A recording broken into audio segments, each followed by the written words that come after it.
नमस्कार दोस्तों, मैं हूं तारा सिंह तोमर और आप देख रहे हो मेरा YouTube चैनल सांची बात TS तोमर के साथ। दोस्तों, आज हम आपको लेकर चलेंगे नेपाल की राजनीति के सबसे बड़े और ऐतिहासिक घटनाक्रम की ओर, जहां सिर्फ 5 दिनों में देश ने देखा है हिंसा, आगजनी, तख्तापलट और नया नेतृत्व। जी हां दोस्तों, आप सही सुन रहे हैं। नेपाल ने 8 सितंबर से 12 सितंबर के बीच वो सब देखा है जो इतिहास में शायद पहले कभी भी नहीं हुआ था। सोशल मीडिया पर बैन, करप्शन और जनाक्रोश के खिलाफ शुरू हुआ जैन आंदोलन, जिसने जल्द ही पूरे देश में उग्र हिंसक रूप ले लिया। संपूर्ण काठमांडू में आग लगी। संसद, सुप्रीम कोर्ट, राजनीतिक दलों में ऑफिस तथा राष्ट्रपति, प्रधानमंत्री और मंत्रियों के घर तक जला दिए गए और इसके बाद देश के प्रधानमंत्री KP शर्मा ओली को इस्तीफा देकर देश को छोड़कर भागना भी पड़ा। केवल 5 दिनों में पूरी राजनीतिक व्यवस्था हिलकर रह गई।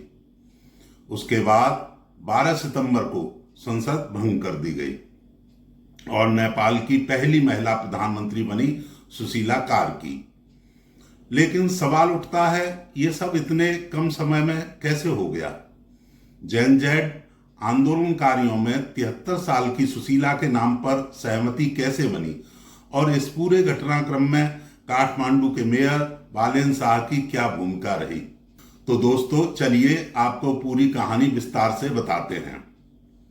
सबसे पहले 8 सितंबर 2025 को जैन का आंदोलन शुरू हुआ।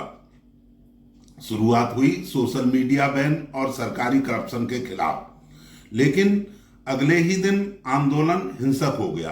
संसद जला दी गई, सुप्रीम कोर्ट के बाहर आग लगा दी गई, राजनीतिक दलों के ऑफिस, राष्ट्रपति और प्रधानमंत्री के घर तक को निशाना बनाया गया। काठमांडू के सिंह दरबार में भी आग लगा दी गई और इतना सब हो जाने के बाद आर्मी को देश की सुरक्षा की कमान अपने हाथों में लेनी पड़ी। 9 सितंबर को तख्ता पलट हो गया। आर्मी के चीफ जनरल अशोक राज सिगडेल ने जैन प्रदर्शनकारियों को बातचीत के लिए बुलाया। इस बातचीत का मुख्य मकसद था देश में नई व्यवस्था कैसे बने और देश को नया नेतृत्व किसे मिले। बातचीत का पहला दौर 10 सितंबर को आर्मी हेडक्वार्टर में हुआ। उस पहले दौर में ही सुशीला कार्की का नाम प्रधानमंत्री पद के लिए प्रस्तावित किया गया था, लेकिन जैन का केंद्रीय नेतृत्व न होने के कारण कुछ भी निर्णय नहीं हो सका।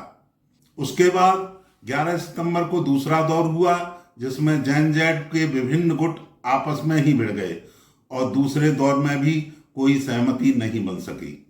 अब जैन के गुटों में ही सब एक मत नहीं हो पाए, तो काठमांडू के अलग अलग इलाकों से युवाओं को चुनकर जैन का एक 16 सदस्यीय डेलीगेशन बनाया गया। जैन डेलीगेशन और सेना प्रमुख के बीच आखिरी और निर्णायक दौर की बात 12 सितंबर को हुई। ये बैठक राष्ट्रपति भवन में हुई, जिसमें सुशीला कार्की के नाम पर सहमति बन गई।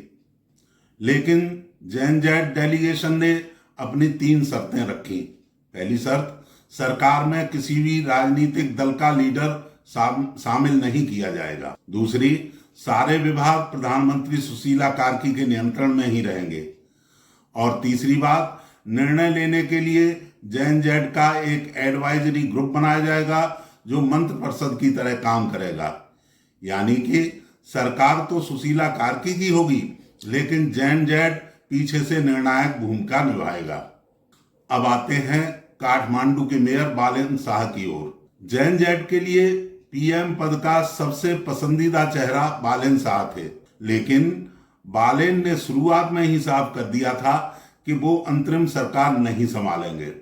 बालेन शाह का प्लान था कि वे 6 महीने के बाद चुनाव में भाग लेकर जनमत से ही प्रधानमंत्री बनेंगे और इस समय पर्दे के पीछे रहकर अंतरिम सरकार को अपनी सलाह देते रहेंगे। इसीलिए उन्होंने सुशीला कार्की का समर्थन किया। बालेन शाह की वजह से ही जेएनजेड ने भी आखिरकार सुशीला कार्की पर भरोसा जताया।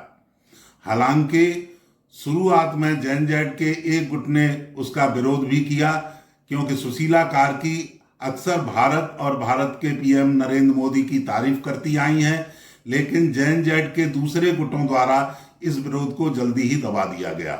प्रधानमंत्री बनने के लिए और भी कई दावेदार कतार में थे, जिनमें पहले नंबर पर थे इंजीनियर सुदुन गुरुंग, दूसरे नंबर पर इलेक्ट्रिसिटी बोर्ड के पूर्व प्रमुख कुलमान घीसिंग और तीसरे नंबर पर थे धरान के मेयर हर्क सामपांग। ये तीनों मुख्य दावेदार थे। कई बार इन दावेदारों के समर्थकों में आर्मी हेडक्वार्टर और राष्ट्रपति भवन के बाहर झड़पें भी हुई थी, लेकिन आर्मी की मजबूत मध्यस्थता और बालेन शाह के करीबी संबंधों की वजह से सुशीला कार्की का नाम आगे बढ़ सका। नेपाल के पॉलिटिकल एनालिस्ट संजीव हुमागेन के अनुसार अभी देश में अस्थिरता बनी रहेगी। जेएनजेड देखेगा कि नई सरकार कितनी पारदर्शिता और गति से काम कर रही है। जेएनजेड द्वारा आंदोलन की राह तुरंत नहीं अपनाई जाएगी और राजनीतिक दलों का विरोध जारी रहेगा। सुशीला कार्की को प्रधानमंत्री के रूप में आर्टिकल 61 के तहत नियुक्त किया गया है। आर्टिकल 61 मुख्य रूप से राष्ट्रपति की जिम्मेदारियों को तय करता है। नेपाल में नया संविधान लागू होने के बाद सरकारें पहले आर्टिकल 76 के तहत बनती थी। संसद भंग करने के निर्णय को केपी ओली की पार्टी ने असंवैधानिक बताया है।